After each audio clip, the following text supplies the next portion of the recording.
We should do everything to prioritize agriculture and food security.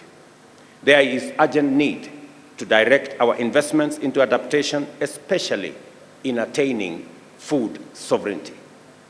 Last year, as you all know, through the Africa Climate Summit, we made a significant shift in the continent's climate narrative and made commitments on being part of the solution to the climate challenge.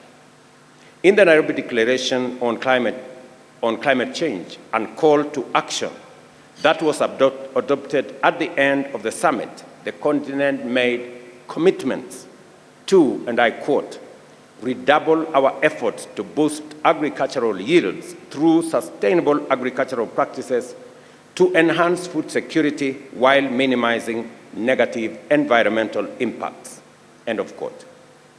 The African position is aligned with the breakthrough agreements reached in Dubai last year under the UAE Consensus Outcome and the Emirates Framework for Global Climate Resilience, which focuses on giving priority to adaptation to enhance global resilience and reduce global vulnerability by 2030.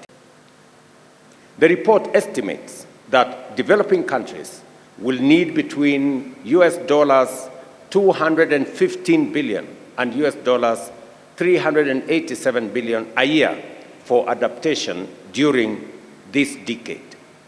The gap in climate finance is compounded by debt crisis facing many African countries. Consequently, a significant portion of government revenue is allocated to debt servicing rather than climate action. Moreover, the current global financial system often results in net outflows from developing to developed nations, exacerbating the challenges of sustainable development and climate resilience. In the past weeks, we've all seen European farmers using their tractors to block roads in protest. In some countries, protesters are calling for more action on climate adaptation, asking for measures to prevent farmland damage by flooding and other forms of extreme weather. In other cases, farmers are calling for fuel subsidies and for fertilizer and pesticide restriction to be reconsidered.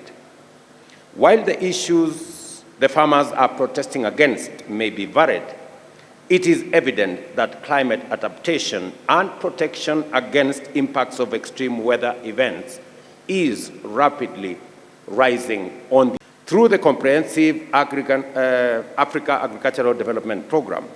Each of us committed to a minimum of 10% of our government expenditure towards agriculture. And some progress has been made. The path to Africa's agricultural sector is clear and compelling. To harness the full potential of this sector, a dual approach is necessary.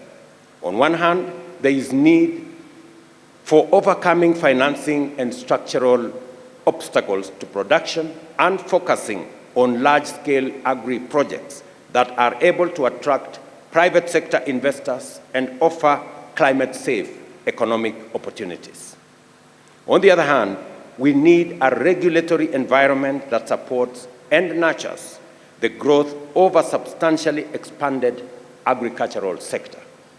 We need the necessary laws, we need the necessary regulations, because we cannot continue to depend on subsistence agriculture. We have to scale that up, and we must do it in harmony with the small-scale farmers that are the backbone of our agriculture in our continent.